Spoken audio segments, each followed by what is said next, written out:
You know that friend who always cancels plans? The one who's sick again, tired again, maybe next time?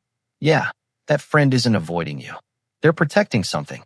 If you're someone who genuinely gets more excited about a Friday night in pajamas than a Friday night out, welcome. You're about to feel very seen. And today, we're breaking down the psychology of people who love staying at home, the ones society calls boring, but science calls something else entirely. Here's the thing.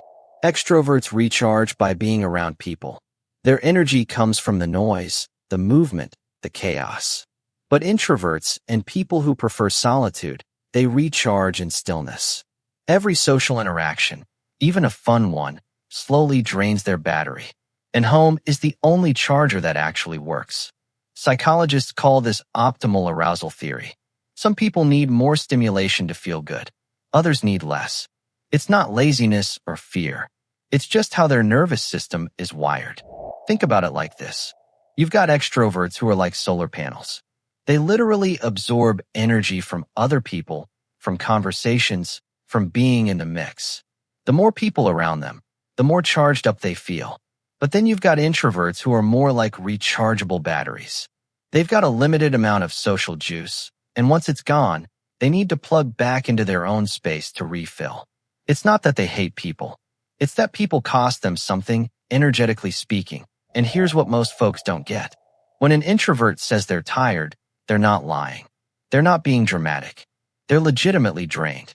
Their brain has been processing social cues, reading body language, managing small talk, and keeping up appearances all day long. By the time 8 p.m. rolls around, their brain is basically screaming for a timeout. So when they bail on your party, it's not personal. It's survival. But there's more going on than just introversion. Some people love staying home because their environment gives them a sense of control they don't get anywhere else. Out there, the world is unpredictable. Loud strangers, last-minute changes, small talk with people who don't care about your answer. But at home, you control the lighting, the noise, the vibe. For people with anxiety or high sensitivity, that control isn't a luxury. It's survival. Let's break this down even further.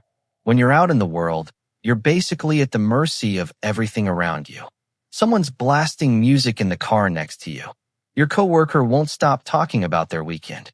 The restaurant is too cold, too bright, too crowded. You can't control any of it. And for some people, that lack of control triggers their nervous system into fight or flight mode. Their body starts treating a normal Friday night like a legitimate threat. But at home, you're the director of your own movie. You decide if the lights are dim or bright. You pick the temperature. You choose the soundtrack, or maybe you choose silence. There's no one judging your outfit, your energy level, or how social you're being. It's like the difference between being a guest at someone else's house versus being in your own space. One requires performance. The other just requires you to exist. Psychologists have found that people with high sensory processing sensitivity, that's about 15 to 20% of the population, literally process information more deeply than others. Their brains pick up on subtleties that most people miss. A flickering light that someone else wouldn't notice?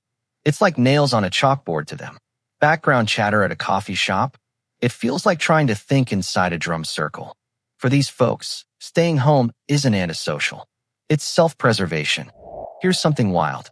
Studies show that people who enjoy solitude tend to be more creative, more introspective, and better at problem solving. Staying home isn't doing nothing. It's where the best ideas are born. Not in a crowded bar, but in a quiet corner with a book or a thought spiral at 2 a.m. Real talk. Some of the most groundbreaking thinkers in history were total homebodies. Isaac Newton did his best work during the plague when he was stuck at home for months.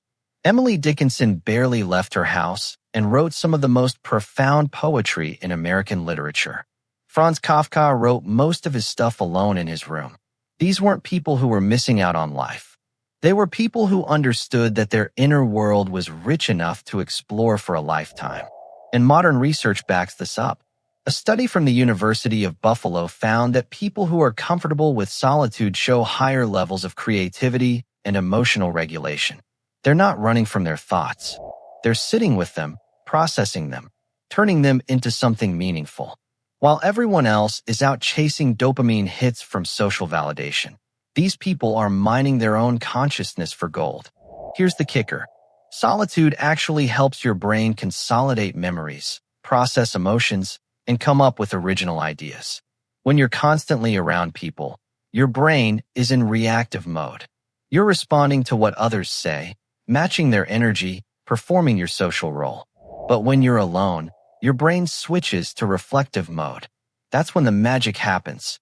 That's when you actually figure out what you think, not just what everyone else thinks. And let's be honest, society romanticizes being out there. The influencers, the party pics, the live your best life culture. But what if your best life is a documentary, some soup, and zero obligations? That's not sad. That's self-awareness. We've been sold this lie that happiness looks like brunch with the squad, girls' night out, spontaneous road trips, always saying yes to plans. Social media has turned FOMO into a whole personality trait. Everyone's posting their highlight reels, making it look like they're living in a music video 24/7. And if you're not out there doing the most, you must be missing out, right? Wrong. Here's what they don't show you. The exhaustion after forcing yourself to be social when you didn't want to. The fake smile you had to hold for 3 hours. The overstimulation hangover the next day.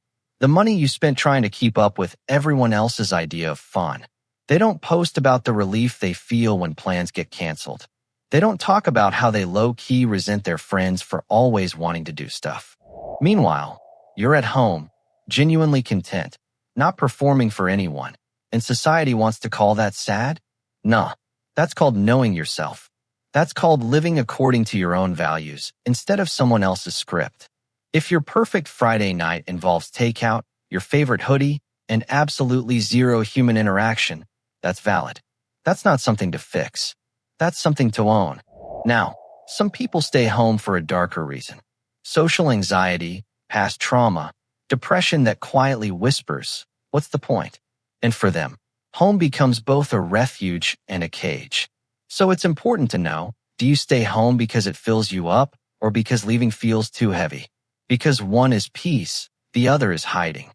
This is the part where we gotta keep it real. There's a difference between choosing solitude and being trapped by fear. If you're staying home because you genuinely enjoy it, because it recharges you, because you've got hobbies and interests that light you up, that's healthy. But if you're staying home because the thought of going out makes your chest tight, because you're convinced people are judging you, because you've started avoiding things you used to enjoy, that's a different story. Social anxiety is sneaky like that. It starts small. You skip one party because you're not feeling it. Then you skip another because the first one was easier to skip.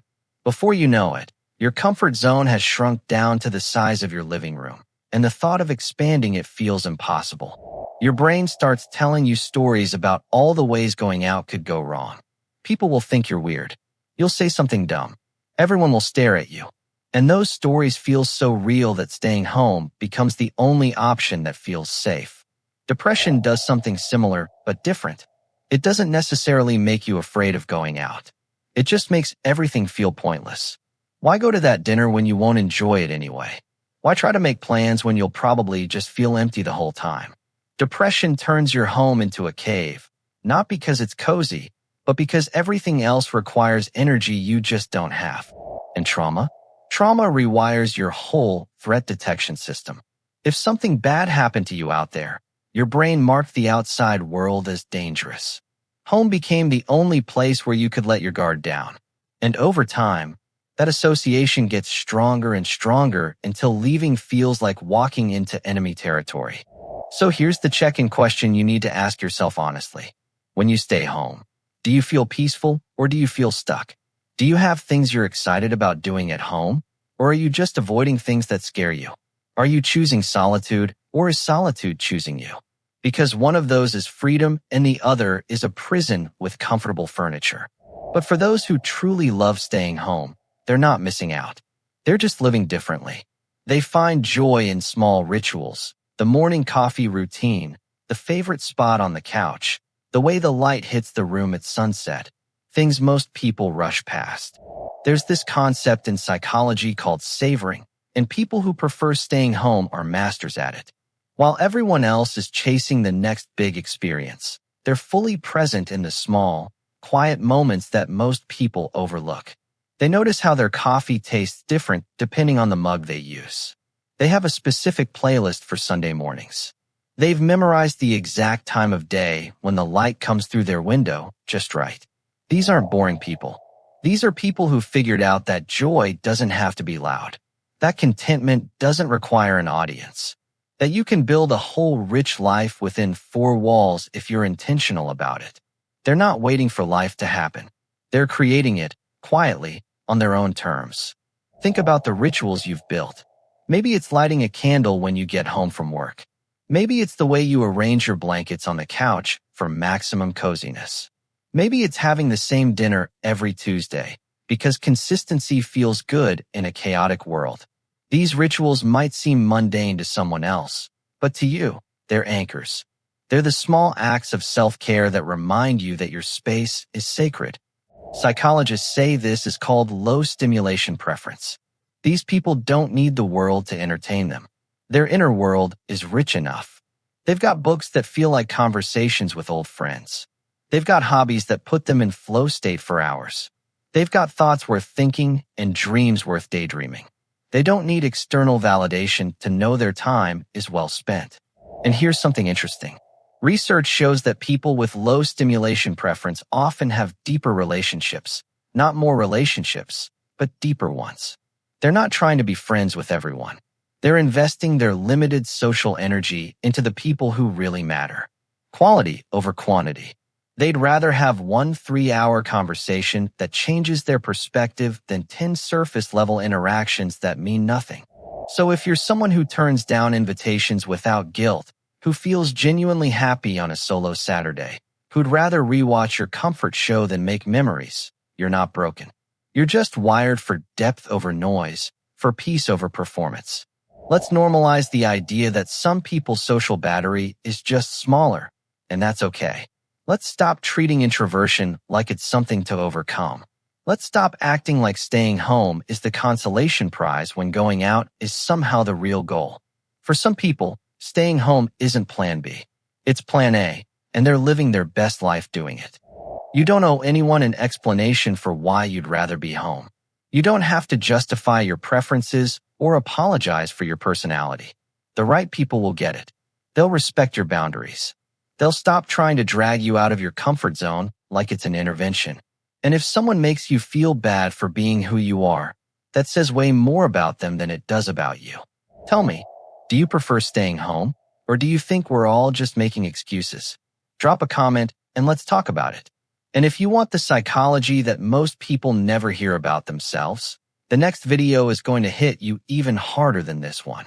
We're diving into why some people overthink everything and what that says about their brain. Click it. You'll understand why. And hey, if this video made you feel seen, hit that subscribe button. We're building a community of people who think differently, and you belong here.